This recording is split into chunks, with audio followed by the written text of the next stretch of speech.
جامع ترمذی میں حدیث ہے کہ سیدنا عثمان غنی رضی اللہ تعالیٰ عنہ علیہ السلام کے بارے میں آتا ہے کہ وہ جب کبھی قبرستان جاتے تو اتنا روتے کہ ان کی داڑھی آنسوؤں سے تر ہو جاتی. تو اصحاب پوچھتے کہ آپ کے سامنے جب جہنم کا ذکر ہوتا ہے آپ پہ اتنی خشیت طاری نہیں ہوتی، لیکن قبرستان میں قبر کے سامنے یہ معاملات آپ کے ساتھ کیوں ہوتے ہیں؟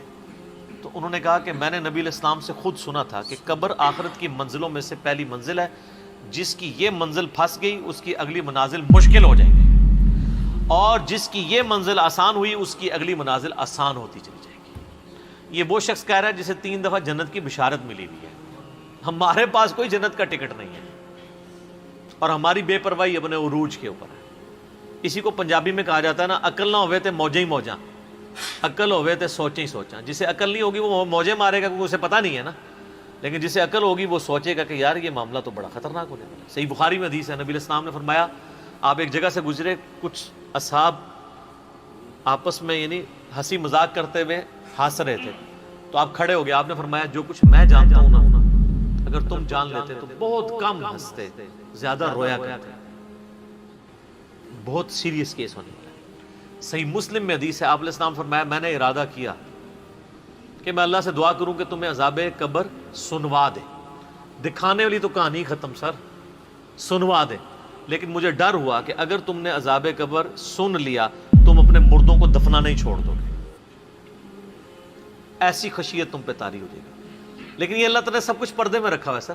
صحیح بخاری میں حدیث ہے کہ میت جو ہے وہ چارپائی پہ کلام کرتی ہے.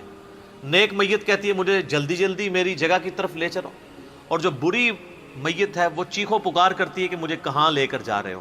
اور نبی علیہ السلام کے الفاظ ہیں صحیح بخاری میں کہ زمین و آسمان کی ہر مخلوق اس کی چیخیں سنتی ہے سوائے جنوں اور انسانوں کے، کیونکہ جنوں اور انسانوں کو اللہ تعالیٰ نے غیب کے پردے میں یہ چیزیں رکھی ہیں نا، اسی کے اوپر تو جنت ہے. ان الذین یخشون ربہم بالغیب لہم مغفرۃ واجر کبیر.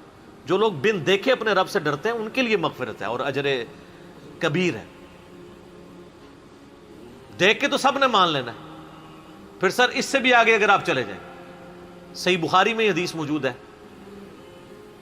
کہ جب میت کو سوالات کے جوابات نہیں آتے نا تو فرشتے اس سے پوچھتے ہیں کہ تجھے سوالات کے جوابات جو نہیں آئے کہ کیا معاملہ تیرے ساتھ ہوا؟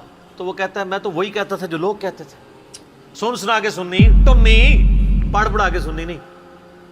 تو فرشتے کہتے ہیں تو نے خود پڑھ کے سمجھنے کی کوشش کیوں نہیں کی؟ پھر فرشتے اسے ایک گرز مارتے ہیں جس سے وہ زمین کے اوپر بالکل جس کو کہتے ہیں نا پیرلل ہو جاتا ہے، زمین کے خاک بن جاتا ہے. اور اس کی جو گرز کی اگینسٹ اس کی چیخو پکار ہے اس کو جن و انس کے علاوہ تمام مخلوقات سنتی ہے. اگر یہ سن لیں تو ظاہر ہے یہ تو پھر انسان کے بچے نہ بن جائیں. یہ اللہ نے پردہ رکھا ہے، ورنہ تو آپ بڑے بڑے بزرگوں کو دفنا کے نکل رہے ہو نا، ان کے پردے جو ہے نا وہ جنازہ یعنی اس قبرستان کے گیٹ تک پہنچتے ہوئے ساری بزرگی کھل گئی ہو، دڑل کی بات پیچھے سے آ جائے. ٹھیک ہے، لوگ ایسے بزرگی کا دعویٰ بھی پھر چھوڑ دیں گے، وہ ڈرتے رہیں گے نا. تو یہ اللہ نے پردے رکھے ہوئے.